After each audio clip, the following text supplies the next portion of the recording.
N1 N2 అలా చూపిస్తాయి ఇక్కడ మీకు. సో ఇది N1 అన్నమాట, ఇది N2. సో ప్రతి భాగం కూడా 11.25 degrees ఉంటుంది. సో ఇది అది రెండు మ్యాచ్ అవుతాయా అన్నది చూడండి. ఫస్ట్ మీరు ఇక్కడ చూడండి, N8 చూడండి. సో N8 అంటే ఇక్కడ నుంచి ఇక్కడికి ఉండాలి, ఇది ఇక్కడ నుంచి ఇక్కడికి చూపిస్తుంది, చాలా ఎక్కువ చూపిస్తుంది. అదే N4 N5 చూడండి. సో N5 ఇక్కడ నుంచి ఇక్కడికి ఉండాల్సిన N5 ఇక్కడే చూపిస్తుంది. అంటే ఏంటి, ఇది 40 feet ఉందనుకోండి.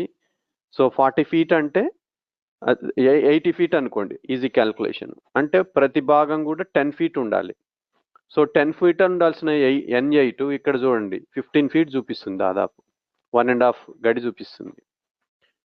అదే N5 N4 చూడండి. సో 10 feet ఉండాల్సిన ఇక్కడ 8 feet చూపిస్తుంది.